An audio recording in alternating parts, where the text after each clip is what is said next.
Hello and welcome to the Situation Report today. Very glad to have you joining me. This is the show where we do our very best to provide the information and perspectives you need to navigate an ever-changing culture. My name is Jeremy Stalnecker. I am your host today.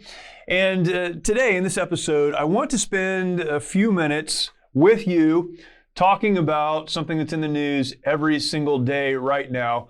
I want to talk to you about the Second Amendment. And of course, when we talk about the Second Amendment, what we're really talking about is our ability as Americans to own firearms. This has become such a hotly contested issue. It's something that over the course of my lifetime has ebbed and flowed. It is an issue that everyone is talking about. Legislation is proposed, votes take place, and then it seems just as quickly as it comes in to move off the scene until something very, very bad happens again. And one of the bad things that's happened over the last several weeks is a series of shootings, criminals, crazy people using firearms to take the lives of innocent people in mass. Now, this happens every day in America. We know that many folks are killed with firearms on a regular basis in the United States, but what gets the attention of the public in particular are these mass casualty events. We could talk about what took place in New York, the school shooting in Texas, other shootings that have happened over the last couple of weeks, tremendous loss of life. And these are really incidents, these are events that should get our attention. I believe if you care about life, if you care about people, if you care about freedom, if you care about any of the things that all of us would say we care about, then these events should get your attention. On the one hand, or at the top of the list, the number one priority when you are paying attention to these should simply be a heart of compassion. What should you do first? You should be compassionate. It's crazy to me that when we have an event like a school shooting, and this has been in the news, folks who were involved in that have even recently testified in front of Congress.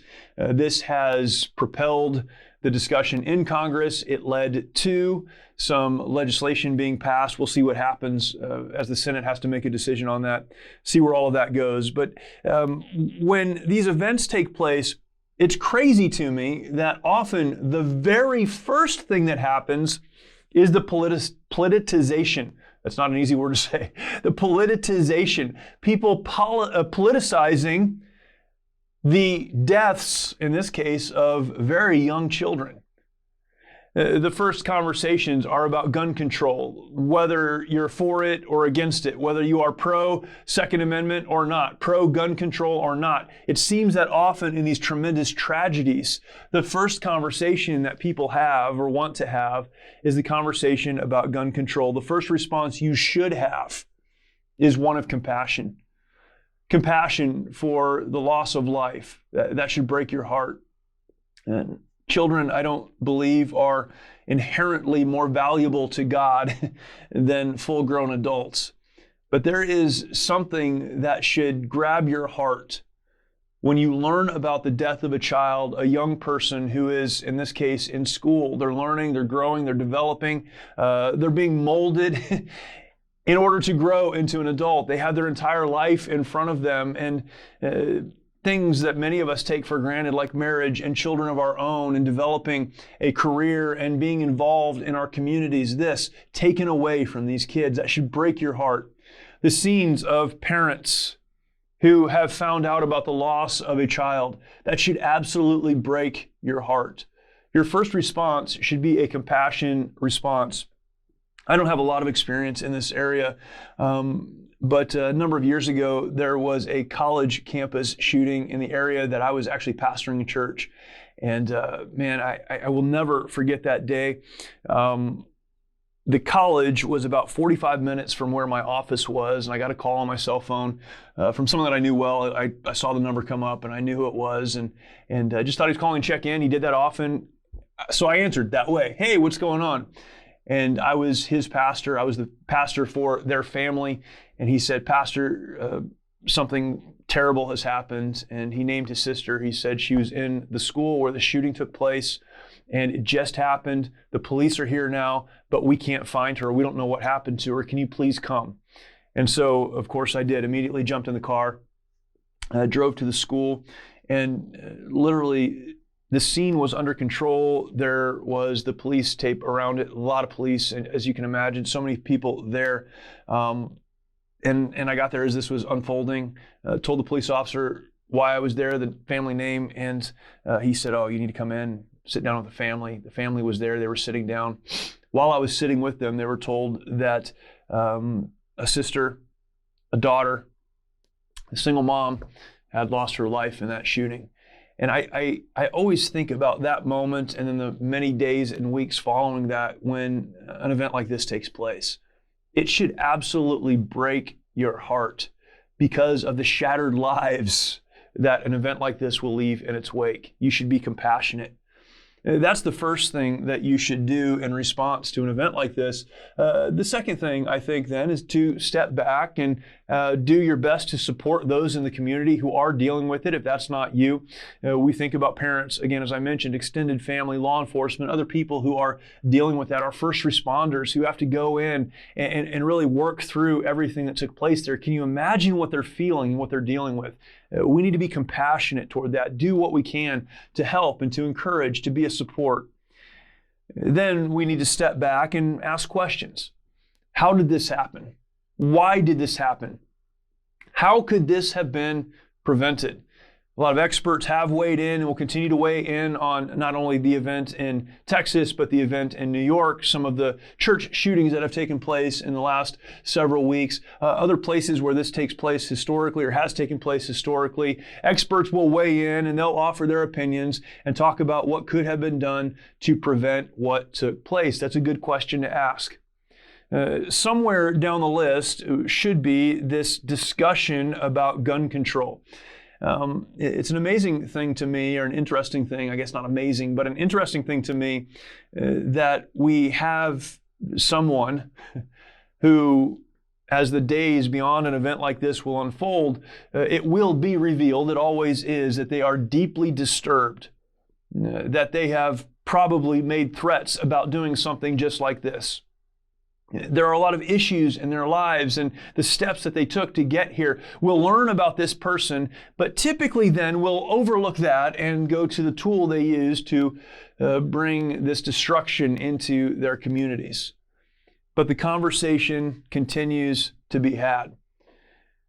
There will be many, and there certainly have been many in the last several weeks, who have concluded that what needs to be done in response to these events is the elimination of gun rights for Americans, or if not, the outright elimination of these rights. And I say rights because they are rights guaranteed in our Constitution. The Second Amendment of our Constitution guarantees these rights. We're going to read that in just a second. If not the outright elimination of these rights, then certainly heavy restrictions of those rights. We are living at a time in our society when we'd rather blame the tool than the one who used the tool to inflict the violence and the murder and the destruction. It's a very strange time in which we live. I want to read in this discussion the Second Amendment to the United States Constitution. Again, I think many people argue about the Second Amendment, and yet they couldn't quote it to you, which is interesting because it is literally one sentence. One sentence. Here's what the Second Amendment to the United States Constitution says: "A well-regulated militia, being necessary to the security of a free state," we'll stop there, we'll pause there. Why is the Second Amendment present in our Constitution? Well, we know the amendments were added to the Constitution after the original text was developed, really in an effort to get the states on board for ratifying the Constitution.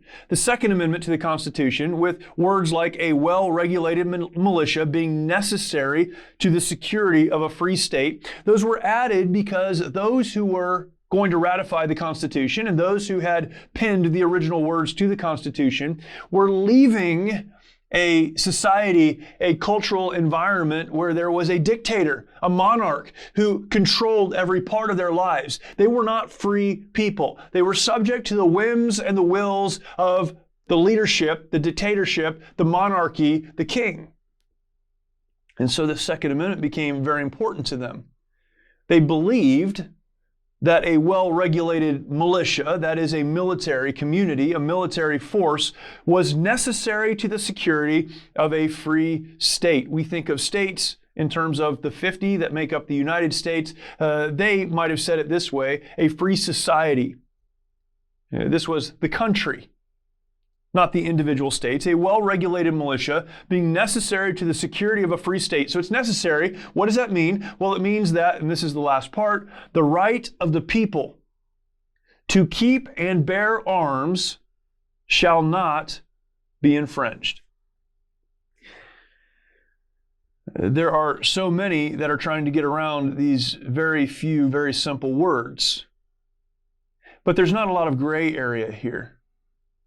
The right of the people to keep and bear arms shall not be infringed, that is, moved upon. It's very interesting to me as we read this. There are many who are saying, well, we're not trying to take away the rights of American citizens to own firearms.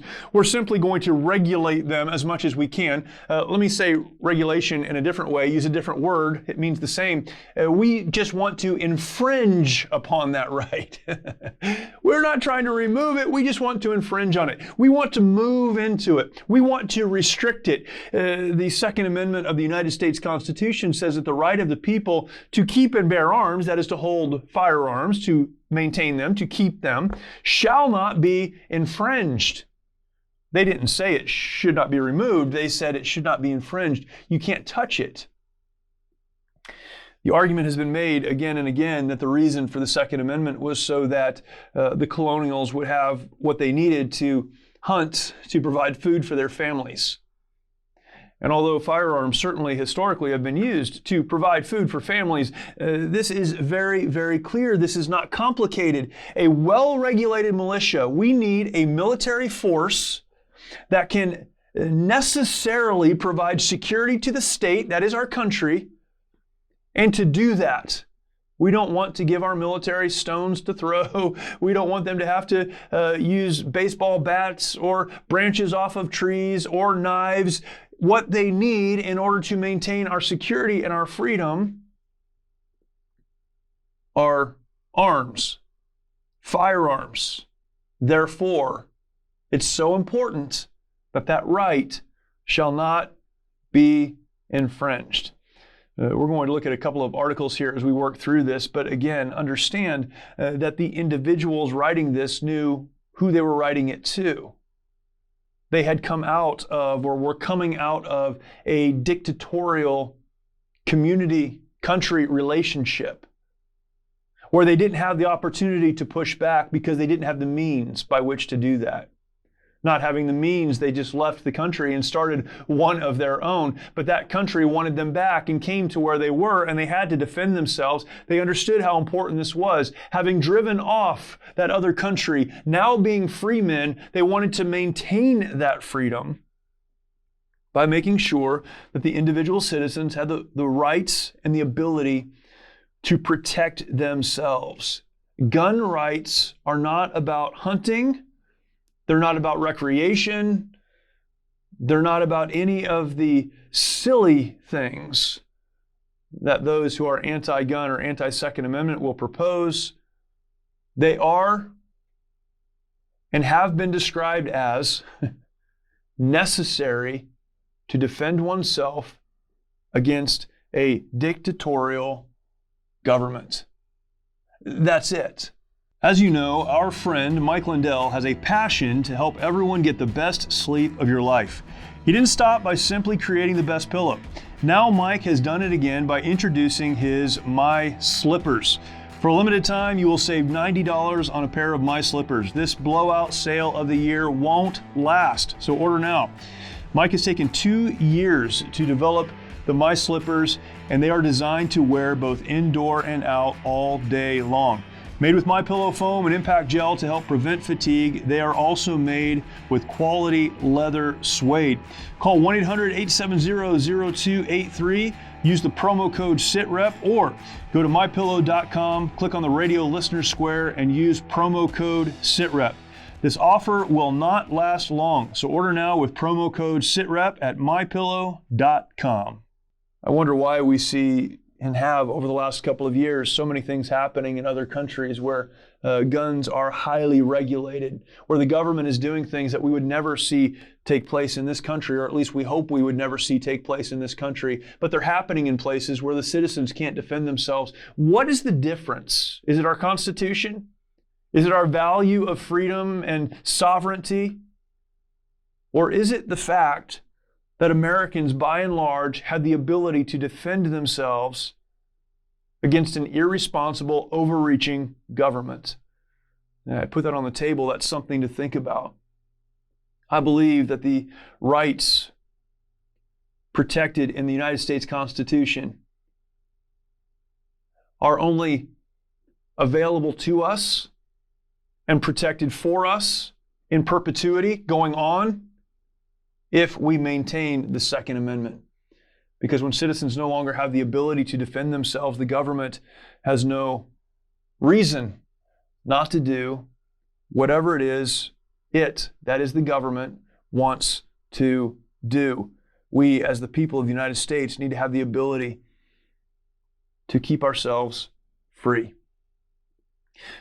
That's my commentary. Let's read what others have said.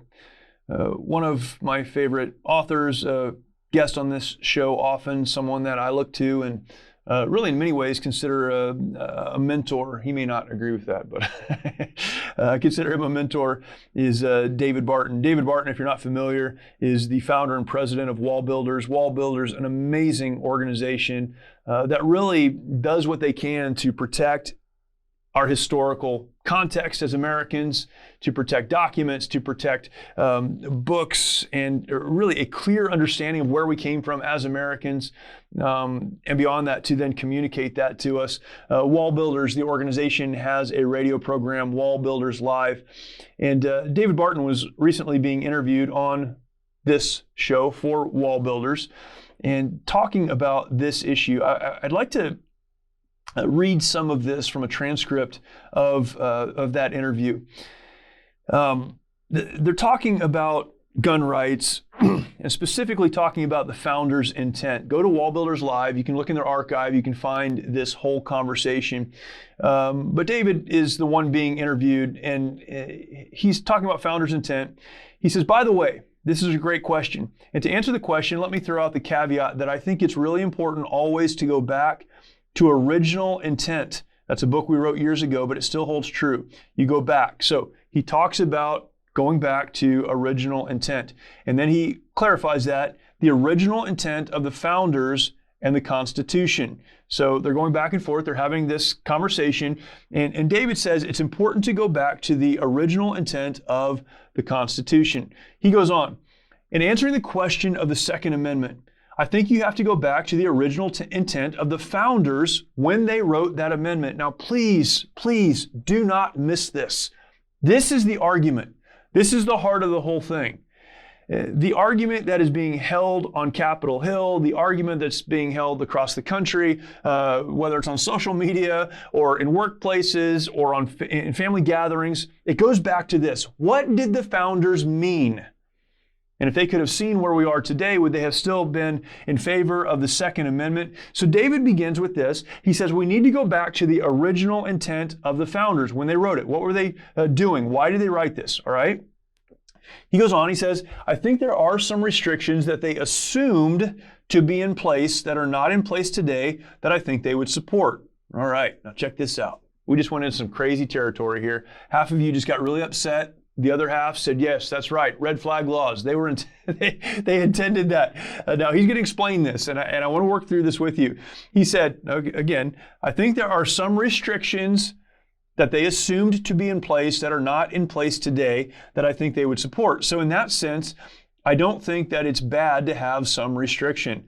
I got to be really careful how I say this because I'm not calling for restrictions on the Second Amendment. So David Barton says, I think the founders would have assumed there were some limitations, but David Barton himself is saying, I'm not calling for limitations. Here's what he goes on to talk about. They started with the foundational assumption that you knew how to use weapons. You had been trained in the use of weapons. You grew up from your youth using weapons. You knew how they were dangerous and where to use them, where not to use, or what silly things were. I mean, if you look for gun accidents in the founding era, there are nearly none you can find. So this is the first thing. Training. He said it's very important, and the founders would have assumed that the people they were protecting this right for were people that were trained in the use of firearms. There weren't accidents because they were trained. It's crazy to me, but gun owners, responsible gun owners who have children in their home, you can disagree with what I'm about to say if you want to, but I'm going to say it anyhow. Responsible gun owners with children in their home will do what they need to keep their firearms away from their kids. I agree with that. But they will also teach their children what a firearm is, how it operates, how deadly it can be if it's misused, and the right way to operate that firearm. They'll take them to a place where they can use it, where they can understand it, where they can learn to respect it. And what David is saying here in this interview is that's exactly what happened in the founders' homes. They were teaching their kids. There was this understanding of what it meant. John Quincy Adams says, this is David continuing, because we've been trained with guns from our very youth and we understand it. So today you have a lot of people, so John Quincy Adams said, this is important because we've been trained with guns from our very youth and we understand it.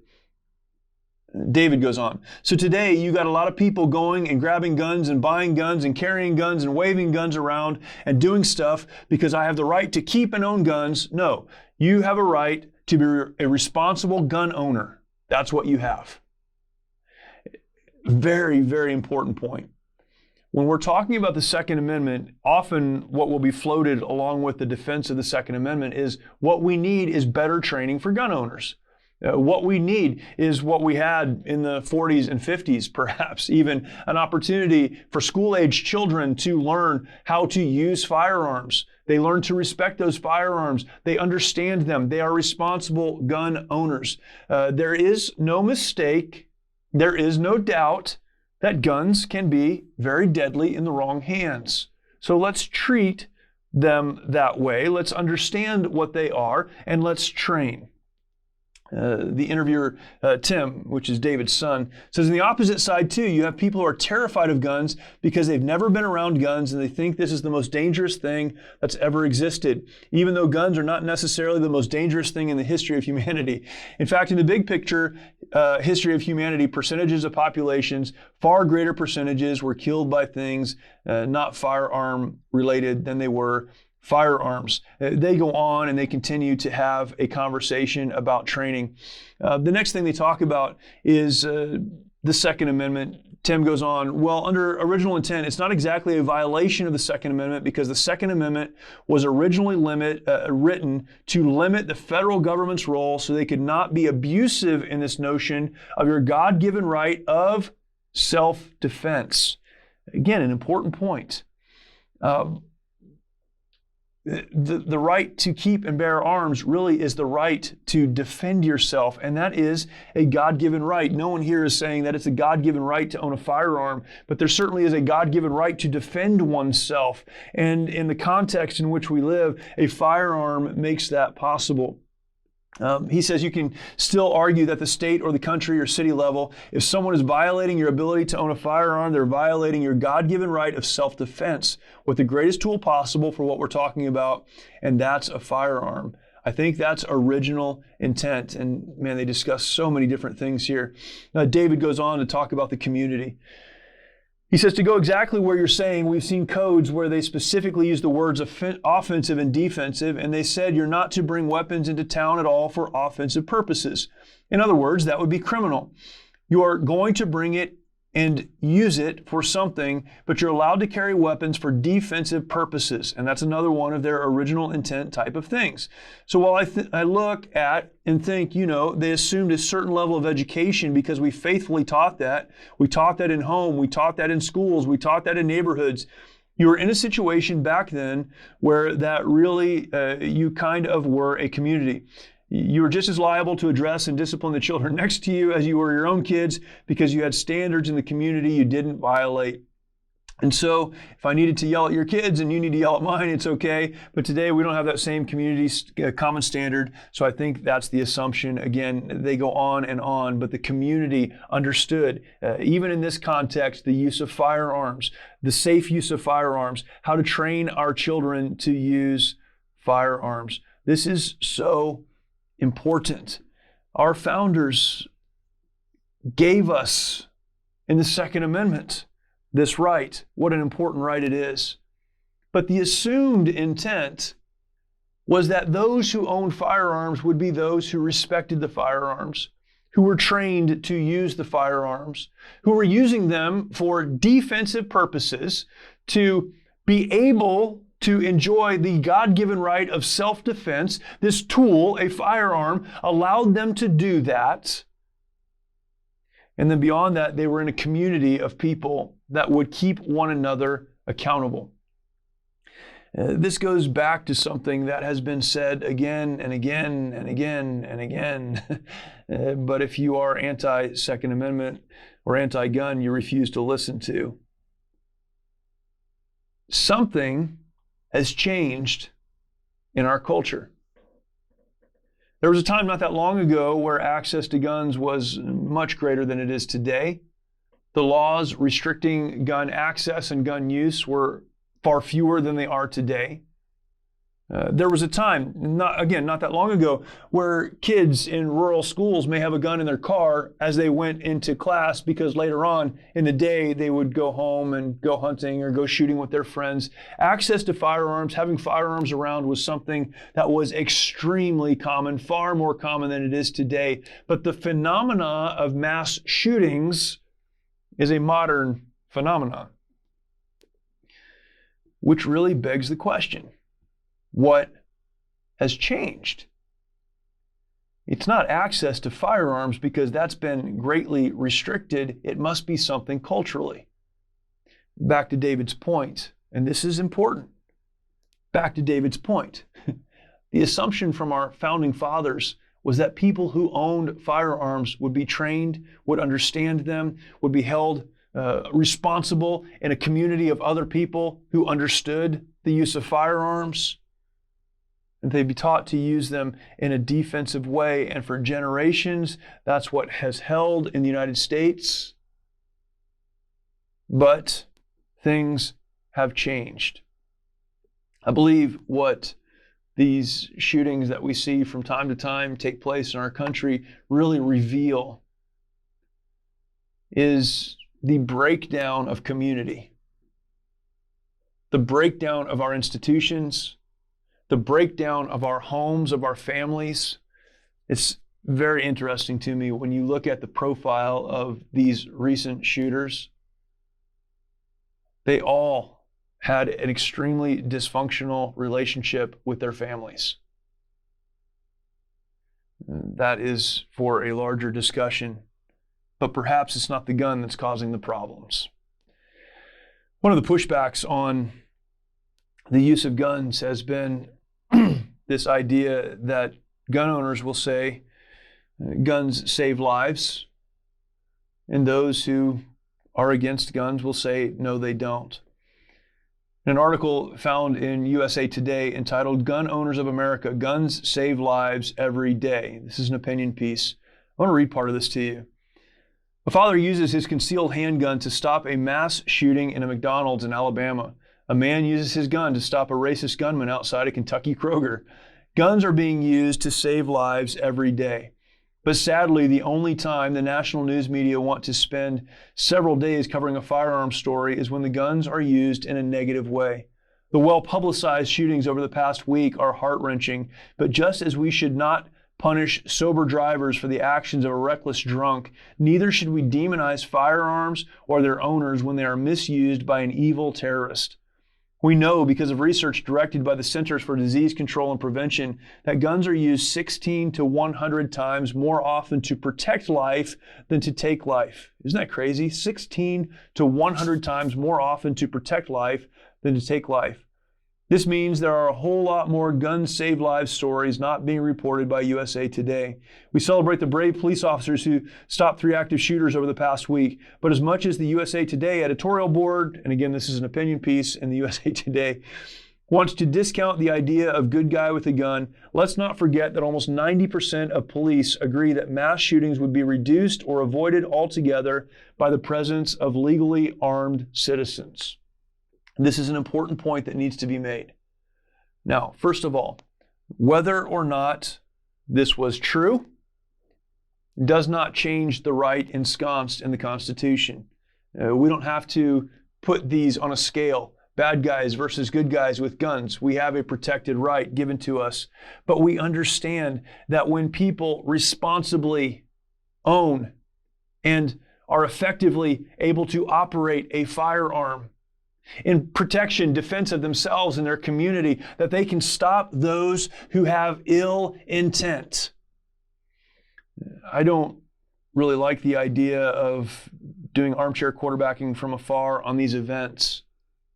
But how many of these events would have been stopped if only the security in the buildings would be better?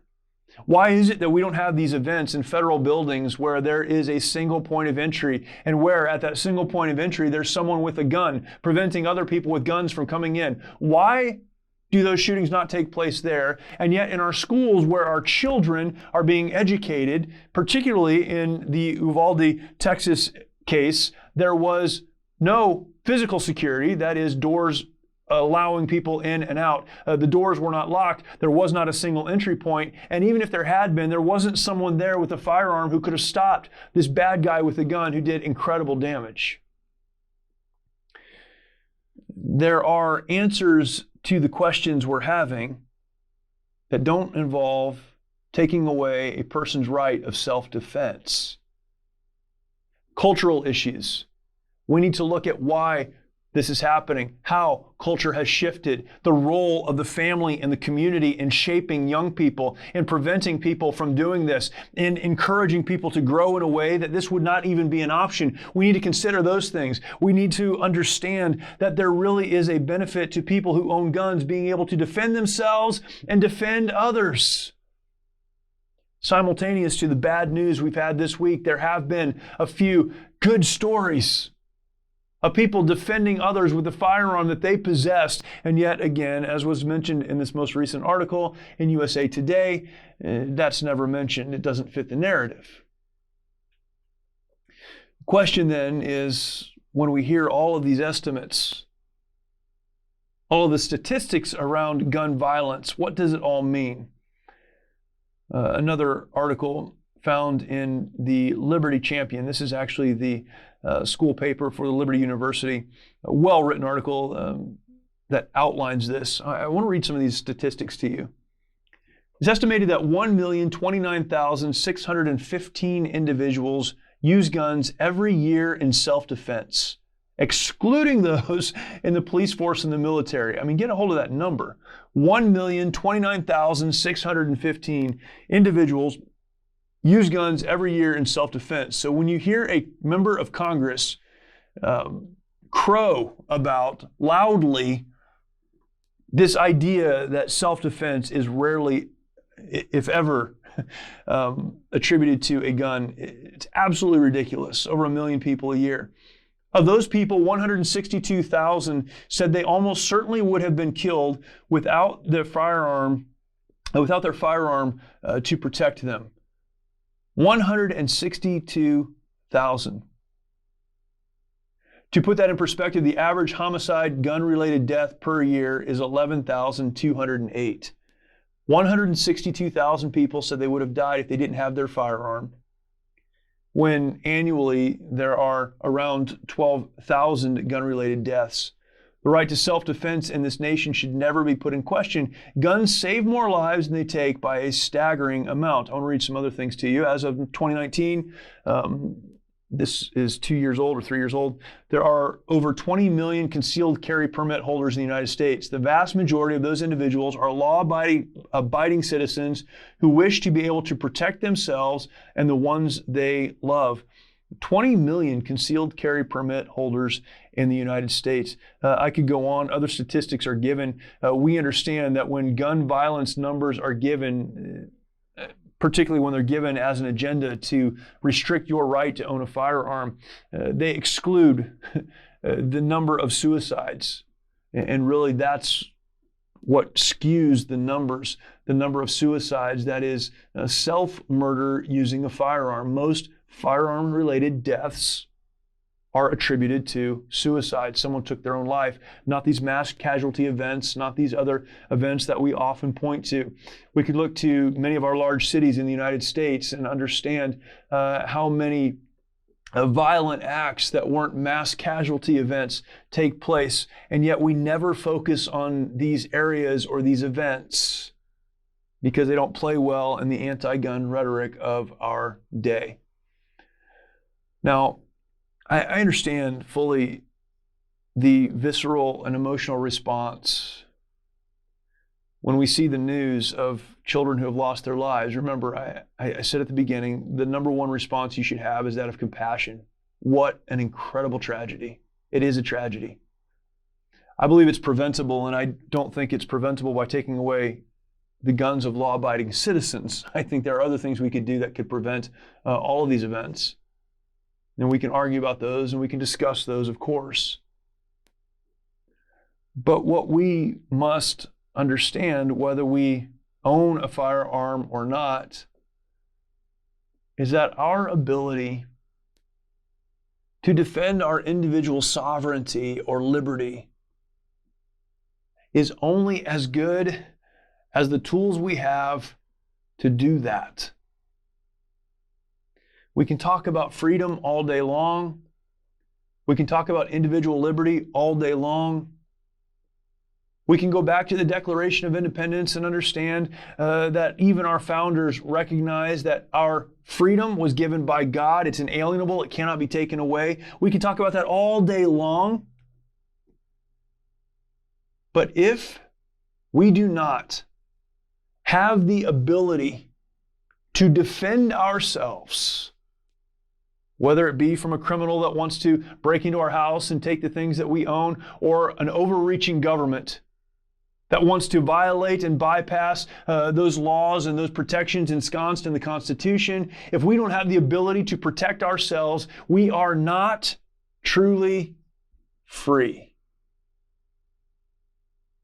We have problems as a country. There is no question. So many issues that we need to deal with. I'd recommend dealing with gun violence in major cities across the United States. I'd recommend dealing with the security issues at our school campuses across the United States. No reason schools should not be at least as safe as a federal building. I would argue in many cases what happens in an elementary school is far more important than what happens in a government building. There's no reason we should not proactively discuss how we as communities can build up the young men who primarily are the perpetrators of these crimes, the young men who do these things. We need to take a hard look at our mental health system. We need to ask some real questions, of course. But we need not ever come to the point where we are willing to give up the one thing that guarantees our ability to remain free. In all of this, I would ask you to do one thing. I know this is a big ask. Here it is. Think for yourself. Ask the questions that need to be asked. Read what our founders have said. We have access to so much information. Read what our founders said about the Second Amendment. Look to the place where the actual crime takes place, and why don't we then ask how we could stop the perpetrator? Remember that many of the largest mass casualty events in American history didn't happen because of a gun. In one case in Oklahoma, they happened because of a truck that was full of fertilizer. In New York, they happened because of planes that were flown into buildings. These were not gun events, and yet many people lost their lives. Let's ask the question how we can train young people to understand guns, where we can make sure that those who own them are well trained and capable of handling them the way they should, and how we can be the communities that keep each other responsible, accountable, and safe. Personally, I'm so thankful for the Second Amendment, and all of the rhetoric and screaming and theatrics aside, we need to do what we can to protect it. We can have discussions about these other issues. Of course, given more time, we could talk about some of them, and maybe we will in the future. But we need to refuse to give up our God-given right of self-defense and the tools that allow us to maintain that right. I hope that that is a help to you. Again, you may disagree with me. You're listening, you're probably smarter than me, so you figure some of this stuff out. This has to be discussed, and it has to be discussed in a rational way that allows us to make good decisions. People are trying to take away our rights, and they're doing it. When this one goes, a lot of the other ones will go very, very shortly after. This is what we have that keeps those who would impose their will on us away. Don't give it up. Appreciate you listening. If you are not yet subscribed to the show, make sure that you are subscribed. That would be fantastic on your favorite podcast platform. Of course, go over to YouTube. You can find our channel there, The Situation Report. YouTube, search for Situation Report. You'll find it. Subscribe, hit the notification bell, leave us a comment, send us a message. Would love to get that from you. Again, appreciate you, and we will talk to you next time.